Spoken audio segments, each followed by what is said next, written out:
हमारे the fact speaker को मैं आपका स्वागत करता हूं दोस्तों। सबसे पहले तो मेरे सनातन परिवार के जितने भी सदस्य हैं उनका कोटि कोटि अभिनंदन है, और जिन्होंने सब्सक्राइब नहीं किया है उनसे निवेदन है कि प्लीज़ सब्सक्राइब करें, शेयर करें, कमेंट करें और कंट्रीब्यूट अवश्य करें भैया, जितना भी आप कर सकते हैं।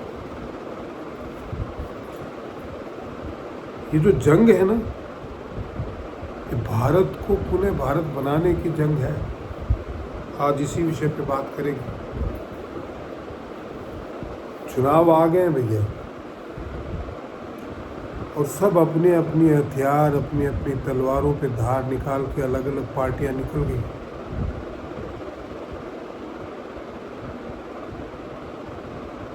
सब जीतना चाहते हैं, दूसरे को हराना चाहते हैं।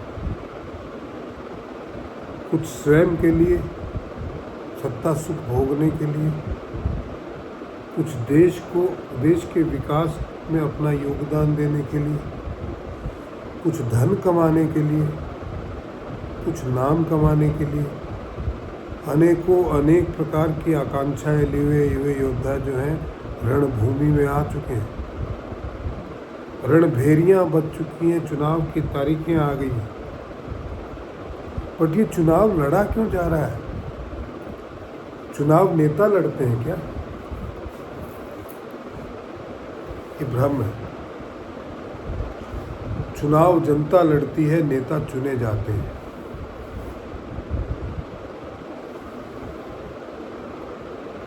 और जनता क्यों चुनाव लड़ रही है? हम हर 5 साल में चुनाव लड़ लेते हैं, साल में कहीं ना कहीं चुनाव होते रहते हैं। उनका कुछ नतीजा तो निकल के आना चाहिए। मैं भारत की बात कर रहा हूँ भाई। ये जंग जो है भारत को पुनः भारत बनाने की जंग है। आप गौर से देखिए, एक तरफ कौरवों की सेनाएं जो अपने कई वर्षों के सत्ता के अहंकार को पुनर्जीवित करना चाहती हैं, आज भी उनका अहंकार टूटा नहीं है। जो जनता पे शासन करने के उद्देश्य से सत्ता में आती रही है। और ये भारत कब भारत से इंडिया बन गया पता ही नहीं चला। इस देश की बहुसंख्यक प्रजा, हिंदू जिसे कहते हैं, वो अपने अधिकारों को मांगने के लिए भी भयभीत रहने लग गई।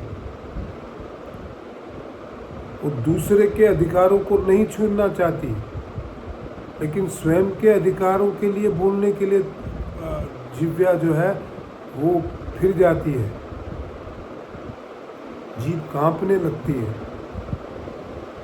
आज 30 साल से ज़्यादा हो गए, 33 साल प्लेसेस ऑफ वर्शिप एक्ट आया है। हम अपनी ही अदालतों में अपनी पीड़ा को लेके जाने तक का अधिकार हमसे छीन लिया गया। 40,000 मंदिर तोड़े गए थे। हम अपने आराध्यों को पुनर्स्थापित करने के लिए अदालतों में नहीं जा सकते थे। जैसे आदमी है, मेरा नाम निशांत है, आचार्य निशांत। तो अगर आपसे अपना नाम लेने तक का हक छीन लिया जाए तो आपको कैसा लगेगा? हिंदू अपने आप को कहना अपराध हो गया था। एक झूठी मनगढ़ंत कहानी बना दी गई थी हिंदू आतंकवादियों की। मैंने कभी नहीं सुना इतिहास में कि हिंदू कभी आतंकवादी था। अंग्रेजों ने जरूर कुछ स्वतंत्रता सेनानियों को आतंकवादी कहा था, जिनका साथ गांधी जी ने बखूबी दिया था। और उसी गांधी के नाम पे राज करते हुए जिसने कहा था अहिंसा परमो धर्म है। अगर मुसलमान हिंसा करते थे तब तो कोई बात नहीं थी, अगर उसके एवज में 2-3 दिन बाद जब हिंदू खड़े होते थे तो गांधी जी अनशन पे बैठ जाते थे। ये मैं नहीं कह रहा, ये इतिहास है।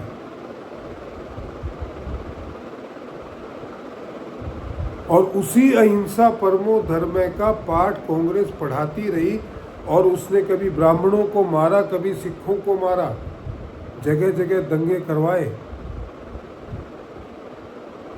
गोडसे ने जब गांधी जी की हत्या की थी तो गोडसे का कसूर था, पूरे भारत के ब्राह्मणों का कसूर नहीं था।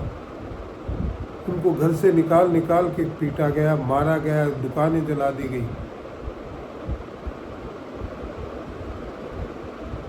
हिंदू महासभा के वीर सावरकर को, जिन्होंने पूरे इस देश के लिए पूरी जिंदगी तकलीफ़ें सही, आंदोलन करे, पूरा परिवार उजड़ गया, उनको कैद में डाल दिया गया था बिना किसी कारण के, स्वतंत्र देश में। 1984 में 2 सिखों ने हमारी प्रधानमंत्री जी की निर्मम हत्या कर दी थी, तो बाकी सिखों का कोई कसूर नहीं था भाई। उनको घर से निकाल निकाल के जिंदा जलाया गया।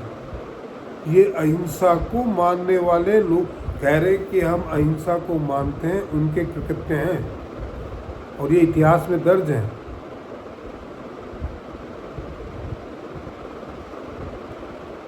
मोदी जी ने इंडिया तो बना दिया, विदेशों में बड़ी इज्जत है, देश तरक्की पे है, लेकिन हिंदुओं का हक तो अभी नहीं मिला भाई।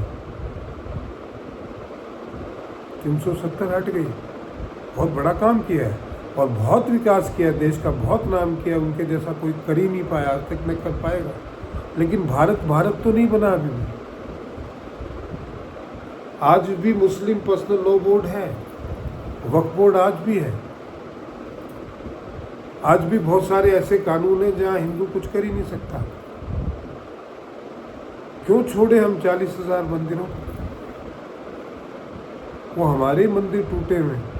टीपू सुल्तान की पूजा आज भी होती है जहां कांग्रेस का राज है, उसकी जयंती मनाई जाती है, जिसने लाखों हिंदुओं को मारा और उनको कन्वर्ट कराया, 800 मंदिर तोड़े हिंदुओं के देश में, उसकी जयंती धूमधाम से मनाई जाती है। औरंगजेब के नाम पे रोड है, बाबर पे रोड है, उनके बड़े बड़े कटआउट लगाए जाते हैं। असदुद्दीन ओवैसी जैसा आदमी उनको रहमतुल्लाह अलैह कहता है, बहुत सारे कहते हैं।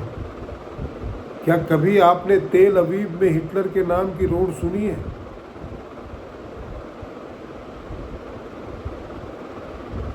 बहुत सारे जूइस को मारा था हिटलर ने, लेकिन उनके नाम की रोड नहीं देखोगे आप।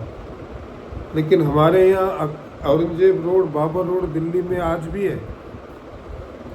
जिस आदमी ने नालंदा से कुछ दूर नालंद वो पूरा विश्वविद्यालय जला दिया, हमारे ग्रंथ जला दिए, जो कई महीनों तक वो जलता रहा, उसके नाम पे रेलवे स्टेशन आज भी है, बख्तियारपुर।